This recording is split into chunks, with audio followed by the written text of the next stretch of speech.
Это случилось в один из зимних вечеров. Мы гуляли с друзьями по центру города и решили перекусить в ларьке быстрого питания. Подойдя к нему и сделав заказ, мы увидели лежащую на картонной коробке большую собаку. Решили покормить его, но собака от еды отказалась. Он выглядел очень вялым, с трудом поднимал голову и был очень худой. Но делать было нечего, мы оставили ему еду и пошли дальше. Все время нашей прогулки я думала о собаке и переживала, мы с другом решили хотя бы отнести ему молока. Сходив в магазин, мы вернулись к ларьку, но собаки там не было. Мы увидели его лежащим на ступеньках у соседнего здания. Подойдя ближе, я позвала его, пес поднялся и начал идти на мой голос, но упал со ступенек.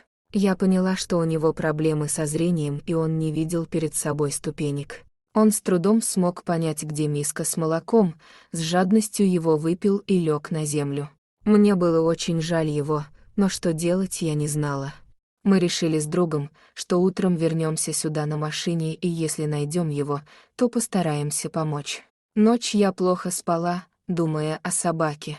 Утром пораньше мы приехали в центр и начали искать вчерашнего пса.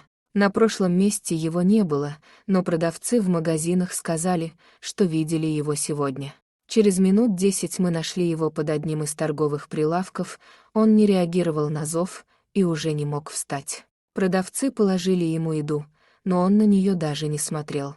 И я решила, нужно забирать его, ему совсем плохо, и он вскоре умрет, если не оказать помощь. Пес был не маленьким, хоть он и был худой дворняжкой, но ростом выше моих коленей. Мы с трудом вытащили его из-под прилавка, уложили на заднее сиденье машины и поехали в ветеринарную клинику.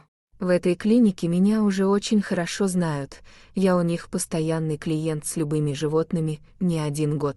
В этот раз они тоже были не удивлены. Осмотрели собаку и достаточно быстро поставили диагноз. Оказалось, пес пострадал от укуса клеща. В связи с этим у него начались проблемы с желудком, анемия и частичная потеря зрения. И мы решили попробовать его спасти. Ему сразу сделали несколько уколов и капельницу. Выписали нам лечение на неделю, дали специальный корм и капли для глаз. Мне пришлось забирать огромного пса в свою квартиру. Я назвала его Шариком. По приезду с ветеринарной клиники я обустроила ему место и искупала. Первые пару дней ему было очень плохо, он выходил в туалет только возле подъезда, его постоянно рвало. Он плохо ел и в основном только пил воду. Неделю я колола ему антибиотики, давала лекарства для желудка и капала глаза. Благодаря лечению его самочувствие начало улучшаться. Он начал больше гулять, проявлять интерес к окружающему миру и играться. Со зрением было еще не очень хорошо, и это было очень смешно, как он неловко бегал, врезался в людей и спотыкаясь о бордюры, при этом вовсю виляя хвостом. Жил он у меня около месяца, и мне пора было уезжать на учебу. Пес окреп, поправился, зрение частично вернулось, он уже не врезался во все подряд. И я стала искать ему дом. Один из знакомых согласился взять его к себе.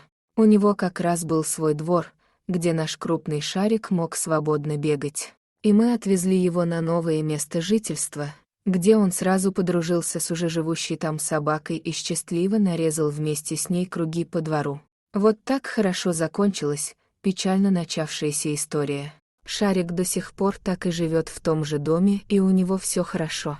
Подписывайтесь на канал, если вы любите такие истории с хорошим концом.